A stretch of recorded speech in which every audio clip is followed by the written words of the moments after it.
Hello, Culture Matters podcast. You are in store for the ride of your life. If you haven't listened to the last five excerpts and rock and rolled to the last five excerpts of 30 Days of Thought with Andrew Berman and Paul Lucido on the Culture Matters podcast, get with the program. The program's 30 Days of Thought. Read to think, write to develop, listen to hear as unsaid, speak to let go. I get to do this awesome journey again with two great friends who are joining me today, Paul Lucido and Andrew Berman. And today we're talking about self culture can influence and create culture on page 15. If you're watching this on YouTube, of 30 Days of Thought. And the purpose of this book is to think, it's to write our thoughts after we read the thoughts from the book and to film a video on our thoughts. And we're going through this together. And I was preparing this morning, rereading the book for the umpteenth time, highlighting, taking notes, and wow, I feel more clear. I'm ready to rock. I'm ready to go run. So thanks for coming back on the show, guys, and I'm excited to get your interpretations of this idea of self culture can influence and create culture.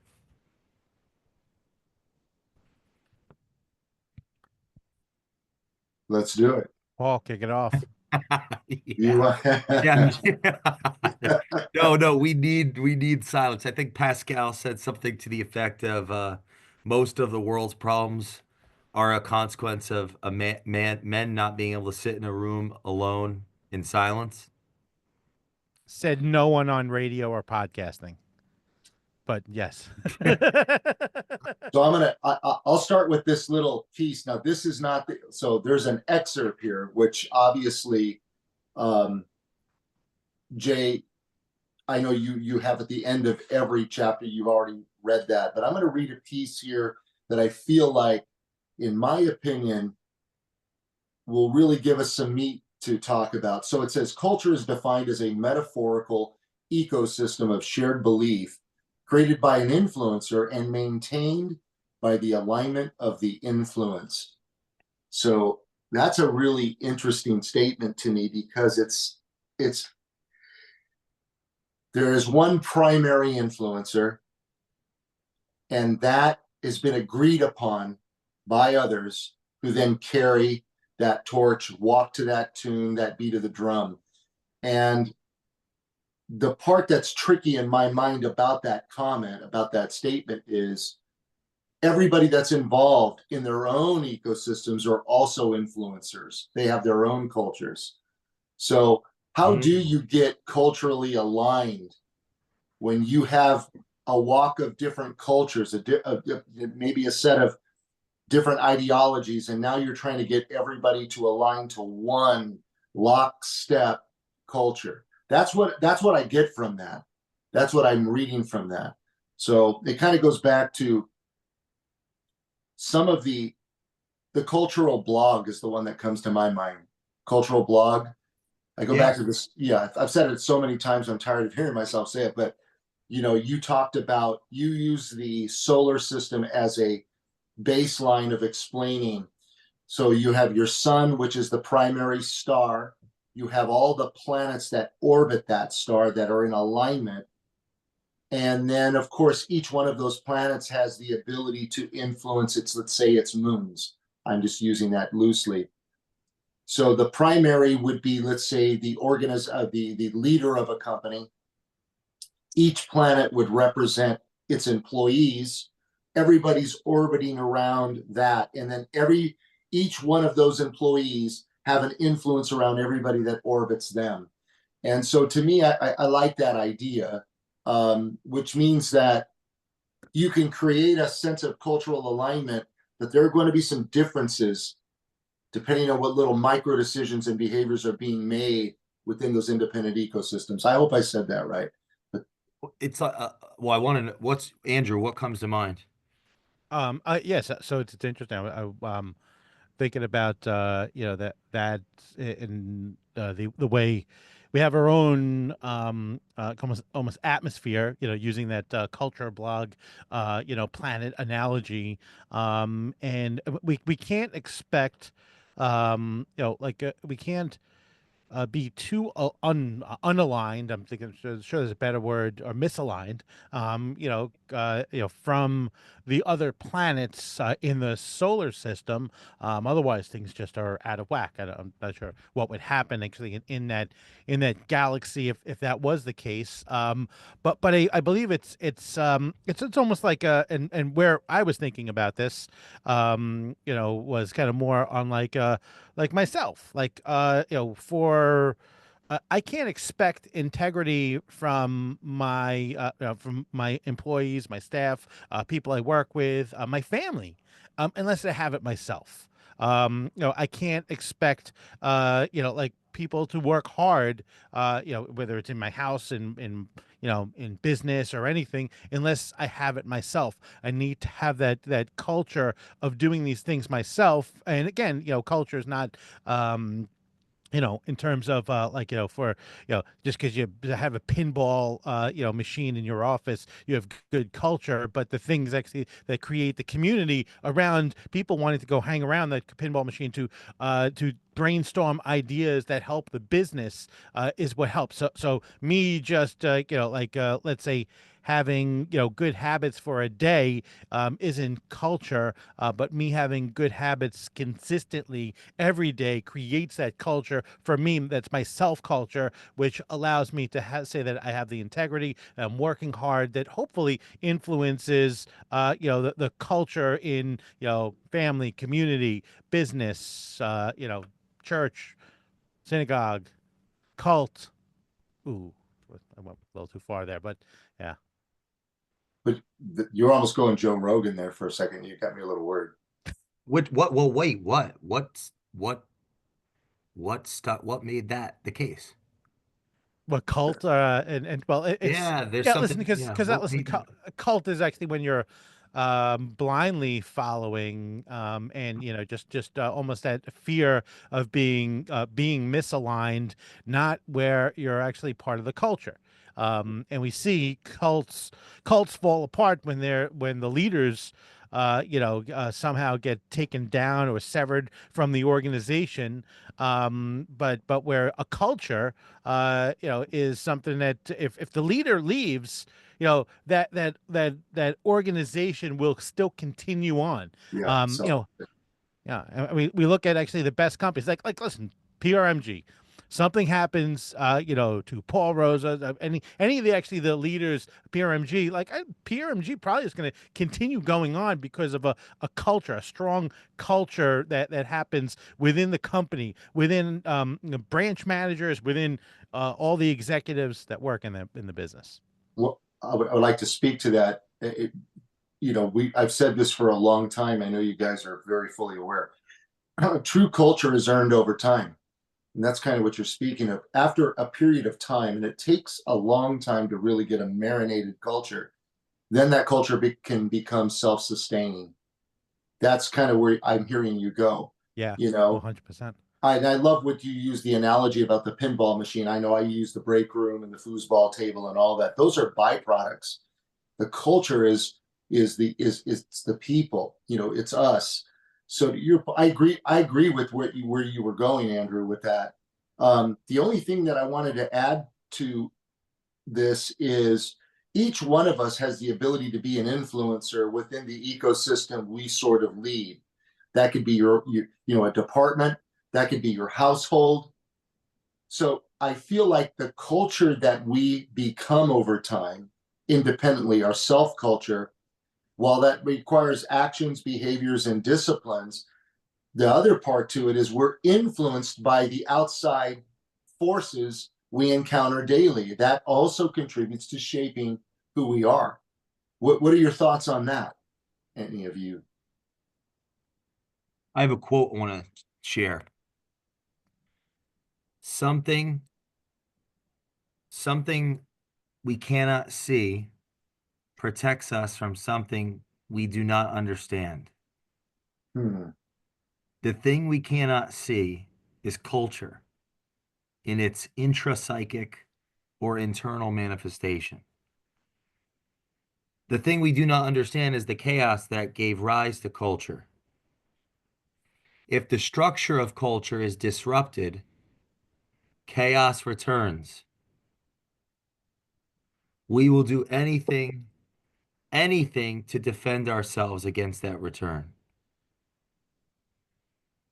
This is the opening paragraph in the preface of Dr. Dr. Peterson's magnum opus. Right? 15 years of studying and writing 3 hours a day, studying totalitarian regimes and historical atrocities and pathological personalities. And that's how he decided to open up this. I think it's like I think it's 470 pages textbook, like really just densely rewrote each sentence many times. But that's how he decided to open up, and that's been lingering with me for a while. This opening line. Something we cannot see protects us from something we do not understand. The thing we cannot see is culture. The thing we do not understand is the chaos that gave rise. What gave, and this is like where I'm obsessed and interested in business. What gave rise to the company? Mhm. What gave rise? Like, this is so profound for our listeners that are entrepreneurs. Like Paul, you're a great, yeah, I would affirm, like you mentioned this thing about each of us has the ability to be an influencer over our department. It's like, let's say that you are that. Let's say that you show up within the description of roles and responsibilities, and you are that light for those close and afar to reorient themselves in the world. And you're integrated, like you're just an integrated human, an integrated executive. Mhm. Something gave rise to that inevitable opportunity for someone to model the values, you know, raise the bar up, something, set some point in time. So like uh something we cannot see protects us from something we do not understand. The thing we cannot see is culture. Because Paul in another country might be not protected as the Mhm. light. Uh, we can't have this podcast in certain countries if we talk about certain things. I see. So something doesn't protect us. Right? Something we cannot see protects us from something we do not understand.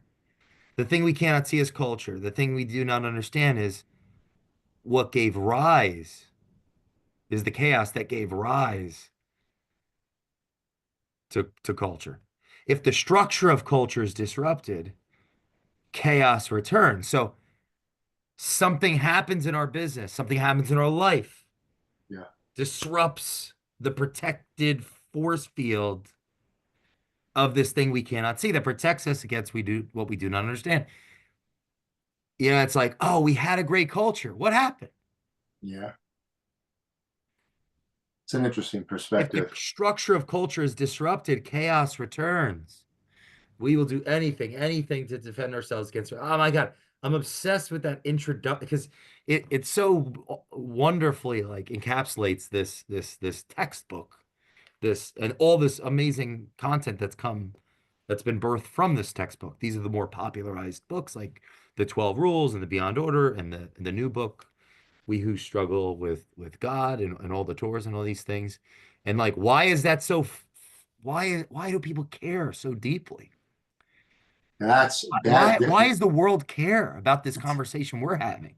We've been influenced. I've been Yeah. influenced by that textbook. You guys have been influenced by me and influenced me. Like we influence each other now on this. So I'll digress, but I wanted to throw that paragraph in there Yeah, because this self-culture conversation can influence and create culture. There's a relationship between character and culture that there's a feedback loop. There's a push-pull. There's a and in my early adolescence, I'm trying to figure that out. I'm trying to figure out my place in this and what obviously through the lens of business, right? As a social laboratory.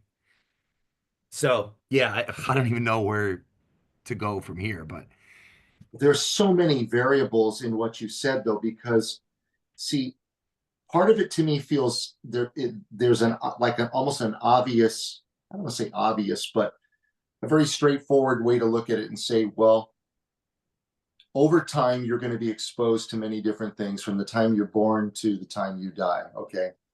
And through that cycle, you're going to learn, you're going to encounter, you're going to react, all of which is beginning to shape you, your character, how you deal with situations.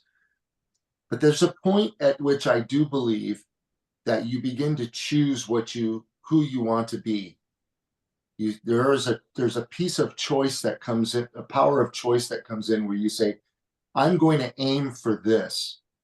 And then you have to act and behave accordingly until before you know it, it becomes second nature to you. So in the means of a company, when you, I think I don't know if a company is the best analogy, because in a company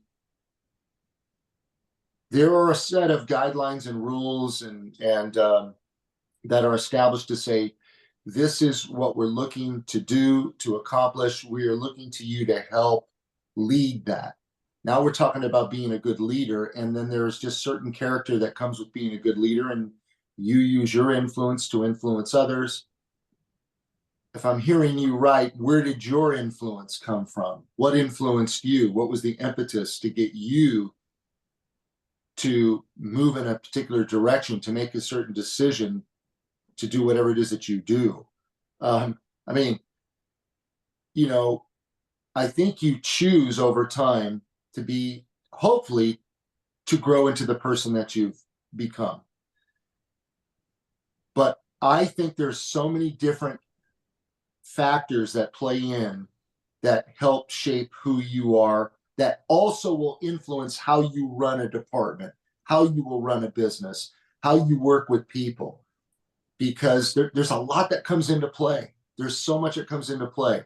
We are just having, and I don't want to digress, but I just want to share something with you that I feel like feel like ties into this. Last night we were having quite a discussion with a one young millennial who happened to be my nephew, his father, who's a bulldozer, and we were all at the table, and I was just kind of listening in, and they were talking about what is truth these days. That when during our time, there were like maybe three sources of truth. Walter Cronkite was one of them, I like and that. that's what we listened to. And we had this box called a TV. It was made out of wood and glass, and that's where all our information came from. And those people were Wow. the people that we counted on to study and decipher the truth, and then to bring it back to us. Now everybody has a voice of truth, and nobody knows where the truth is anymore. And so to me, it's, you want to talk about influence, you want to talk about the power Hmm. of voice. Everybody has a voice now. And now I feel for most people nowadays, good luck finding what truth really is, because there's so many mistruths out there. And so that kind of ties into your point about, how does it happen through the chaos? There's your chaos. It's happening right now.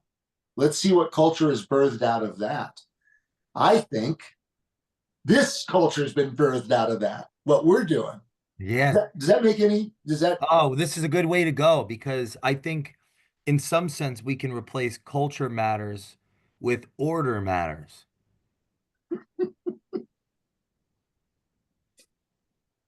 Like culture and character have a relationship, a temporal relationship, past and future and present. So self culture, in this, let's say we just replace that with character for a second. character can influence and create culture. So let's use the word create as in I'll use try to an example. Like my character, how I show up, other people are gonna experience what I do, what I say, and how integrated those two things are. Oh, Jay does what he says. So, or Jay did what he said.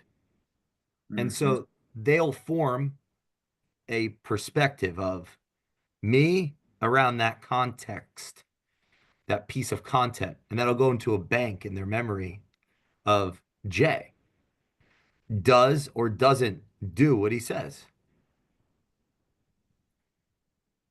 So there's an influence that's occurring in relationship to how I'm experienced by others.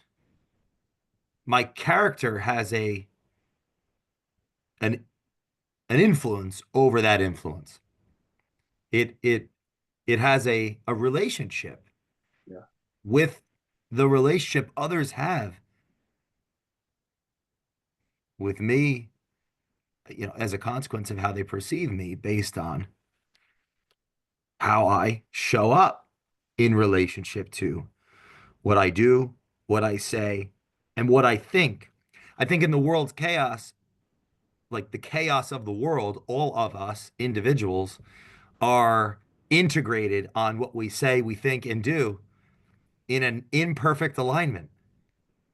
It's like Hmm. it's not necessarily a straight line up or down vertically. It's like so for some of us, it's so jagged, like horizontally and vertically integrated that it's like I don't know how to explain it with my hands. If anybody's watching, it's like it's not a straight line up or down. It's got pivots.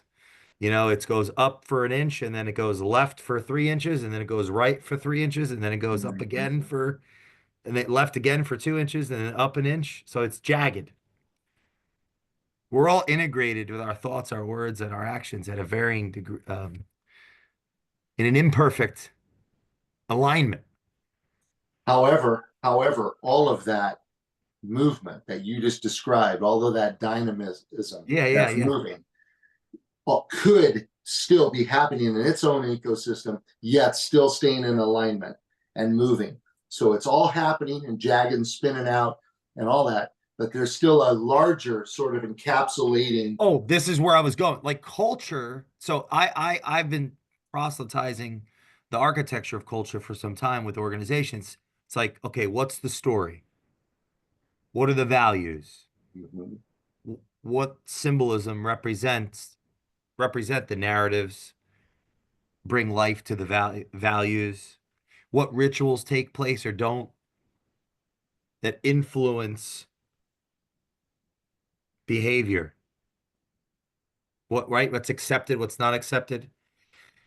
How does the hero show up? The hero, as in, there is a meta hero, which would be that's part of the job of the chief executive, Right, is to right. be the meta hero, the individual representing the transcendent values of all individuals, the aspirational core values of the company, how they act them out in what proportion has influence of the productivity, the purpose, that's a component. So it's like the heroes in the middle of that puzzle. There's story, there's language, there's symbolism, there's mediums. Like the medium is the message, right? Marshall McLuhan. The rituals that take place or don't. We want to gather on. We do this for fun. This is fun for me. I know. I think it's fun for you guys. We do this for fun. Nobody's forcing us to do this. True. So like, and so this is a passionate project. Okay. And so the culture is like past tense. Order matters. Order, a culture can form from this. I have other friends that listen to this. They're like, I want to come on that. Or there's others that don't know that this exists, that we're doing this, that love 30 Days of Thought, that want to that I just told Nathan yesterday, hey, you got to come in here. You'll like love this. We might have 8 people on one of these. It'll have to be 4 hours long, obviously, but the point is, it's a culture in the making. So Yes, culture is past tense, as what I want to say, and the character piece is future rooted and present tense. So, And that's an unclear thought, but basically, this idea of self culture can influence or create culture is like character, our individual character, mhm, how we show up matters, obviously, right? And it imbibes influence. And when I say create culture, I think a better way to articulate that would be open up versus close, mhm. open up versus close. If I tell the company the truth and I get fired, maybe I got closed, but like I'm you my got act of canceled. openness could have yeah, my act of That's openness could have retribution. that's your self culture, and your self culture, you being honest might be worthy in another organization that needs you. So If I lie, I participate in the lie. It only takes it was only I love everyone is lying in the totalitarian state. They're lying at everything they do. hmm, So who here that's listening has been a part of a company where everything was a lie at all times? oh, me for a long No. time. Yeah. So Where do we go with this? I mean, listen, I want to go. I want to go. Just, so we're talking about the hero and like you know, um, I feel like the hero was which becomes a leader when we see that order, and then others want to follow that order because in this chaos we're looking for some order, and even if the chaos is chaos, but has some level of predictability because it has these guiding principles. Well, actually, it might be chaotic, might be doing things you might not understand actually where actually each maneuver is going to happen, or but actually that the guiding principles of a hero of a leader are things that you can follow and things that you're aligned with. And I think when we find that, that's when we find a culture that we can buy into, and we only follow that when we know that the leaders or the heroes are living, and have that self culture that that they're not only demanding of their organization, but they are living those things, and they actually are true to whatever those things, whether it's hard work, integrity, saying what you do, doing what you say you're going to do. I mean, Jay, when you tell people that that you're going to do something and you do those things, they know that they need to do and they need to show up for you too. I think that was damn near a mic drop moment for Andrew, I think, because I think you explained that really, really well, and I feel like that kind of says it. I don't know how you could better explain that point because to me, I like what you said. Once you realize what works, what's working, then you get the buy-in, then you get everybody moving in that direction. And then back to Jay's point about you could still have all this erraticness happening, decisions, this and that, all the micro decisions that go with it. You're still moving in the direction overall of the cultural alignment with whatever the main primary influencer is. In this case, it could be somebody in a company. I'm a firm believer, because we talked about this before, a leader, I think a good leader demonstrates in their own actions that they believe in what they say because they're actually doing it. Okay. mm. Versus I'm going to say this, but I'm not really behaving in that direction or moving in that direction or behaving a certain way. I But the think interesting thing about human beings I've observed is that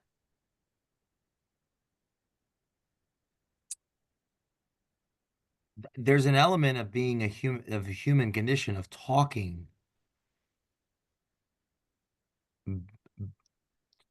Okay. Little kids, when they're potty training, what do they do? Poop their pants. They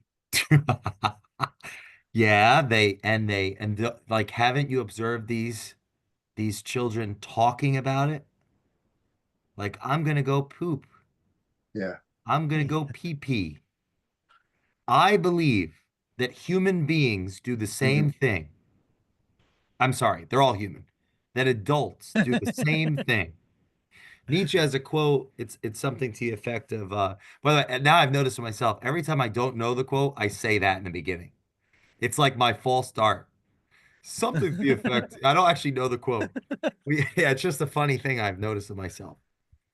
And I don't want to look it up, so I don't, if you're just But judge me, I'm a loser. Yeah, that's we the know you are very well read on Nietzsche. We know that.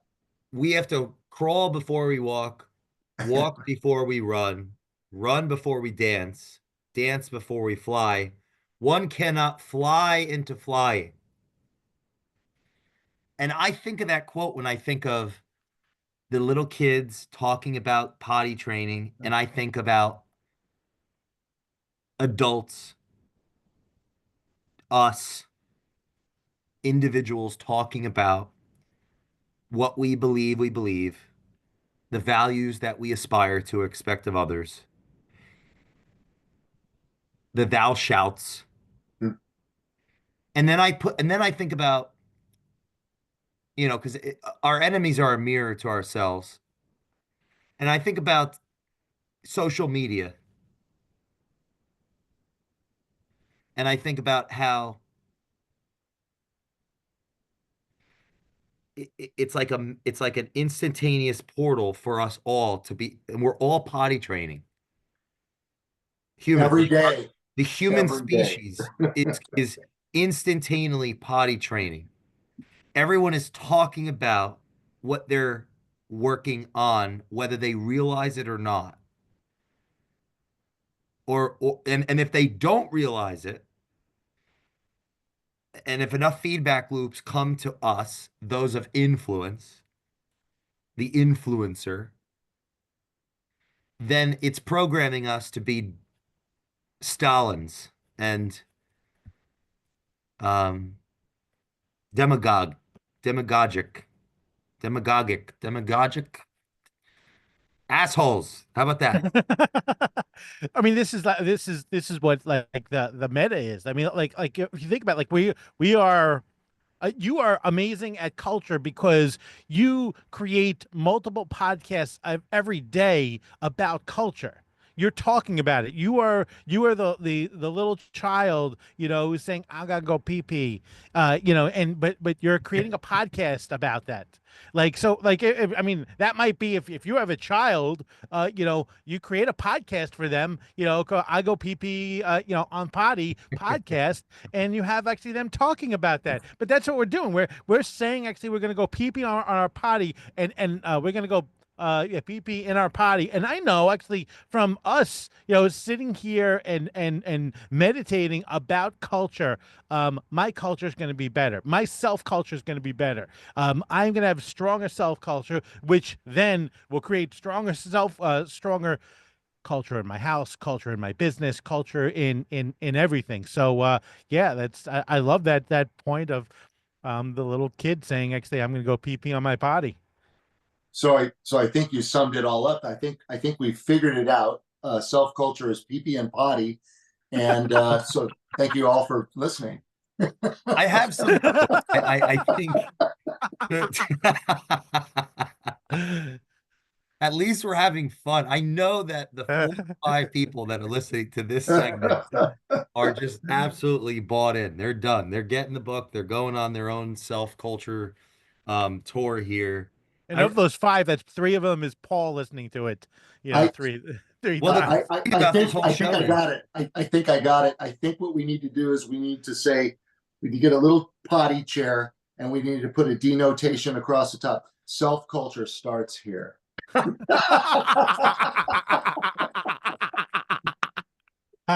Oh my God, that's Paul, great. that's a product that I think our Yeah. listeners would absolutely put on their toilet. I'm Oh do it. Lord. I wear Absolutely. that shirt every day. Yeah. This is your If you're listening to this podcast, please send all invoices, messages to Paul Lucido's email around this topic. It'll be listed in the notes. So here's something I highlighted.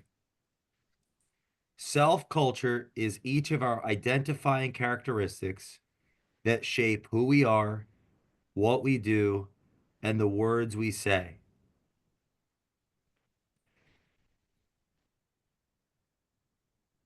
Influence comes from our character and is an agreement between two self cultures or two separate and equal men. So, in or women of character. So, if we could just break this down, right, like into the simple, there's two people. We have a relationship, person A and person B. And whether we recognize it or not, we are judging, being critical of, analyzing, discerning one another's alignment of words, thoughts, and actions for the purposes of eat person A. I'm person A. I have a place I'm going in the world. I have an obligation to someone else. I have a responsibility to myself. I'm accountable to my family, to my community, to my organization. Are you with me? Each person's thinking, are you with me? Are we a team? Are we complementary? Right. Now, at the same time, we're all different. Charlie Chena came on the show. He said, personality is your personal reality. I love that heuristic. We have different personal realities. We have different personalities. We perceive the world differently, their strengths and weaknesses, and do they fit? How well do they fit in a complementary way? I think part of the role of leadership is to help differing people fit in a complementary way towards a meta goal. Right? Goal or series of goals beyond each individual's goal or series of goals. So that's if we can boil it down to person A and person B. We're judging, we're analyzing, we're criticizing, we're discerning. Now, I guess is it that in a culture, an open society, we can tell each other what we think, we feel able and capable of telling one another what we think about one another and the world in a way that's not disrespectful, defensive, overly self-oriented. I say overly because there's a self-orientation in this Of course. navigation. So I want to open up that part of the conversation. It's like that's one of the takeaways for me rereading this. Influence comes from our character and is an agreement between two self cultures or separate. We're influencing each other by what we do, what we say, and what we think, and how we act and interact, speak and don't speak, and right, share and don't share with one another about the world, about each other, what we're doing. It's Paul? like a no, it's like a marriage. I mean, I can't help but think about, been married for a long time. And there are, each brings something to the table that's a little bit different. There's the power of influence on both sides of that spectrum. And if I'm really understanding where you're going with this sort of we've accepted this to be the unified culture in this relationship. I bring a little of this, you bring a little of that. There might be some differences, but at the end of the day, this is our shared cultural agreement. And that culture that's been agreed upon is something that happens as a result of time, because it could change a little bit over time, doesn't lose its baseline of what it was. It's foundationally of what it started to grow into, but there could be modifications along the way, just depending upon the type of influences that happen to the independent individuals over time. Their experiences could either fortify that culture that they began to shape together, or it could blow it to pieces. It just depends. And so to me, I can't help but use marriage as an example. It's, I mean, over anything, that is a true commitment of saying, you could be Jewish and Catholic, have two completely, I mean, there's some alignment there, but they're different in terms of, maybe their practices, but you can come together and say, this is what we agree upon. And I mean, I know I picked on religion, but I'm using something that's very strong. A lot of people say, no, if you're Catholic, you must marry Catholic. If you're Jewish, you must marry Jewish. If you are, gosh, help me out here, of a different religion, why do they say you need to marry of your kind? Because the probability is you'll have a more aligned culture. You'll see things the same. You'll coexist more happily. And so, I mean, I don't know what more I can say to that. I'm just saying that at the end of the day, this agreed culture And manifests. I think you're outlining something interesting and important to navigate is the paradox, because what gives rise to the freedom of choice undermines the future freedom of choice. Like example, differing parties on their fundamental value sets get together, let's say, Mm-hmm. right? It's love more than order, right? The two different uh, cultures come together for a marriage, let's say. It's Correct. love more than order, more than tradition, more than homeostasis.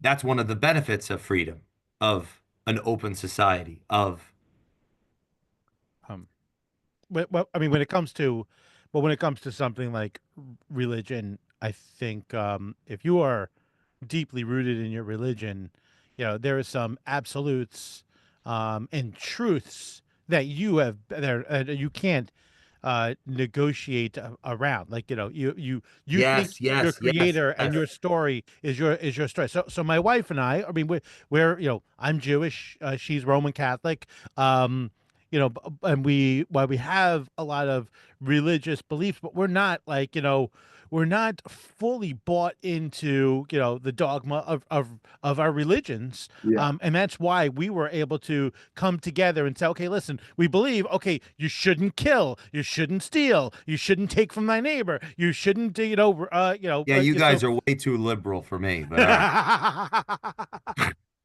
uh But my wife and I come from the same walk. I'm Catholic, right? Well, baptized as Catholic, but I wasn't really a practicing Catholic per se. And my wife had really no real religious tie. So what pulled us together? Attraction and love. That's the binding, that's what binds us together. And so all that other stuff wasn't strong enough to keep us apart. Now, and by the way, I didn't know that She's gonna be listening to this one. This is gonna be great. I'm I, happy. Barbara. I didn't know Barbara was Catholic. For my family too, we have people who are Jewish that married married Catholics, because I think there's some common ground in that case between those two. But at the end of the day, this whole idea of where does self culture start? I think it starts from the day you're born, how you're raised, and then the choices you make based on what you think, what you aspire to be. So you could be influenced, by the books you read, by the people you meet, by your interests. I mean, there's so much that plays into it that shapes who we are. It's hard to define it and just say it's this thing. It is a cosmic soup of different things that Another way to look at contribute to. this is leadership influences culture. Agreed. Agreed. Culture influences leadership. I mean, it's you know, Both. It's like a yeah, loop. yeah, yeah. It's But we also have to look at like leadership influence culture, but what is it is it leadership from authority or leadership from influence? yeah. I Is it mean, it's force or is it inspiration? well, we see our parents pooping on the potty, and that's our leadership. That we say, okay, hey, listen, we aspire to be like that. We know that that's the proper thing. We see our older siblings pooping This on is the good. potty, so that then we actually say, all right, it's well, it feels uncomfortable because I could just poop in my pants and it's just right here and someone's going to come along and clean it up, but yeah, we know actually that the right way, the path is actually to not poop in your pants, not make a mess in your diaper, and to be able to aspire to pooping in the potty, and then one day being a big boy or a big girl and going to the But bathroom. this is the issue with power and authority is once I have it, I can get away with more. Mm, The that's it. consequences of me not living to the values written on the wall that act as aspirational anchors of individuality.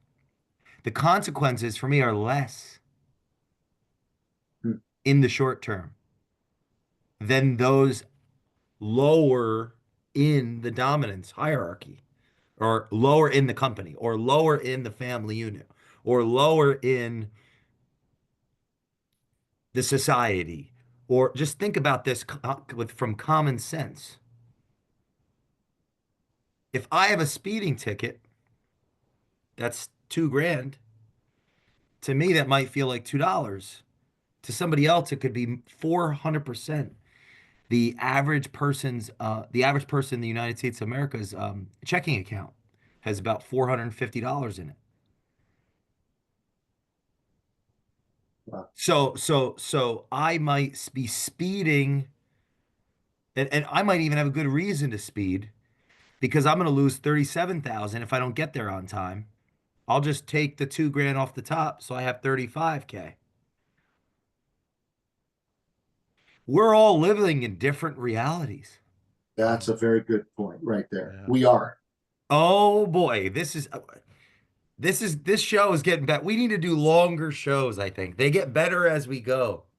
Well, there's so much to talk about because what Longer. happens, we start with a subject, but that organically leads us into other things because you have these little epiphanies, these moments. I think this is a topic that we could carry, just this one topic, just talking about culture, self-culture, the power of influence. I Well, mean, I want you to know, and the audience as we close, that this whole book really is about this topic. Because Yeah. I was writing this unbeknownst to myself at the time for my own self-culture. That's the purpose of this book. It's a meditation to evolve, to molt, as Jimmy DeLay, one of the readers, shared with me. A great word. Um, which is yeah, so cool how that works because one of the first times I met Dr. Peterson backstage for a VIP, he asked me how it went. He's like, how did I do? And not because he knew me, just that's his personality and self-culture. And I said, "Oh, you're molting." So like I used the word that Jimmy taught yeah, me, who was a student of 30 Days of Thought with yeah. Dr. P. It's just circular nature of this whole thing. I love it. I love the molting. I think that's a really good example. Um, that's part of the process of growth, evolution, a lot of things.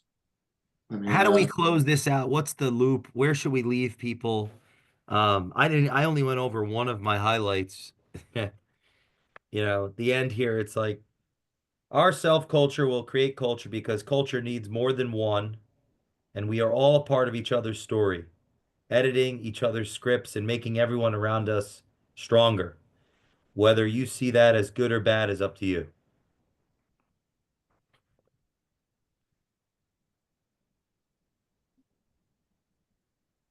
Is that a pregnant pause? It was. I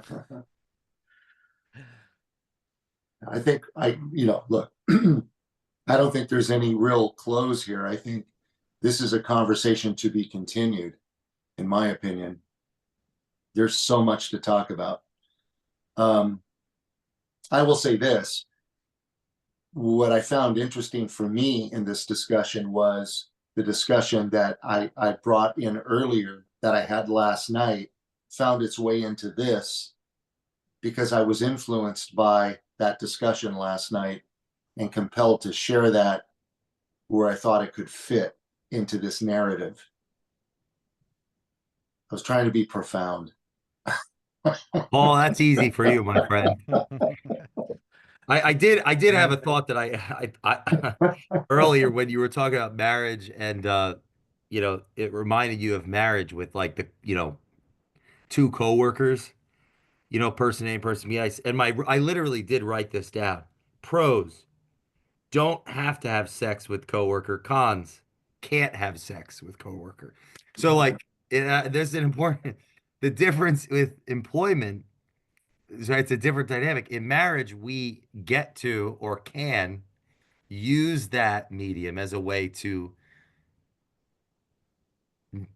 it alters the medium. In the co-working space, we can't as Peterson would put rule 3 and 12 and beyond order, do not hide unwanted things in the fog. We can't we don't we there's less ways, that's an extreme way of distracting ourselves from the real conversations. That's a very interesting Yeah, if point. you want to keep the feet, Genie and Driver episode 2 of the show, literally episode 2 is like, yeah, you want to use a an open loop. So that's my open loop for the audience is what I just said. If you didn't quite catch it, listen again. Go listen to our other episodes on 30 Days of Thought. We've gone through The Laws of Man, a previous episode, Carpe Diem, previous to that, Mom, which is a great episode on the Culture Matters Mm. podcast, Labels Limit, Life Lesson. If you're not following along with us on the Culture Matters podcast, you don't have your copy of 30 Days of Thought. I take that very personally. Our lives are rooted in you investing into this book. Um, I don't have a GoFundMe. So this is my GoFundMe. Pick up your copy of 30 Days of Thought if you're listening to this. Support my journey of egotism and influence on the internet and live vicariously through me, Paul, and Andrew. Support our success. And someday you will be someone we value based on what you've done for us listening to this show. I'm just trying to be real. This is the real stuff, right? Yeah. We're not Jay doing needs this for our health. We're doing this. We're Jay, doing Jay needs to be able to afford like fancy ski jackets living in South Florida. So please support the culture, support the movement. But I mean, I promise listen, I'll be a good leader to all of you someday. the reality is 30 days of thought has changed me, as allowed me to be more outspoken, more confident about my words, about actually, about my thoughts, about actually speaking, about writing. The practice that Paul and I did where we went live with 30 days of thought just was so therapeutic to me, so helpful to me. And it's and we've witnessed for, like, there have been, it's not just Paul and I, but there's been countless people, that have been majorly impacted by 30 days of thought. Well, Jay probably makes 4 cents every time actually these Yes. books get sold, but the impact it'll have on you, will pay many dividends. Yeah, and it's so funny. I should say, like, all the power to my wife, who basically Chris Vester had me on his podcast the other day. Answers from the Stairs, highly recommend it. Mm. He put his 30 Days of Thought in one of his books, which was called Answers from the Stairs. So it's his 30 days of thought in the book. And he's like, how did you come up with the idea? I was like, you don't understand. Jen is like, if you don't start writing, bad things are going to happen. Like, and then 30 days of thought. So yeah, she was like, write it, And so I'm a student in this process. Here we have my original 30 days of thought. I remember pulling over on the street in Fishtown, Philadelphia, writing the introduction. Like my estrogen was super low that day. Like this is just the real. Chat GPT didn't write this shit, and you'll figure that out when you're reading it. But it's a fun, it's a blessing to be able to go back and do it again, and to do this with you guys. And I can't wait to involve more people. And the coolest thing about this is we haven't even scraped the surface of this process. We're on like the sixth excerpt, and there's 120 pieces of content in it. And I'm counting the values in the back, and there's a lot. So we could be on this for a long time. We're on So page 19. Oh, or the next one we're going to be doing is Frustrated, which is on page 18. And this book has it's almost 300 pages, or two up to the 250s. So, um, I can't wait to see the listeners someday have their own books, or that says like, 30 days of better thought than Jay, or like whatever, 30 real thoughts, just whatever. This is just 31 days of thought. 31, 32, 33. Just it's just 30 real yeah, thoughts. 30 days of actual thoughts, they're like real good stuff. I can't anyway. Thank That's you all funny. for listening. This is great. Please share this with a friend that desires to. I'm about to say some more dumb stuff, and we'll see you on the next time on the Culture Matters podcast.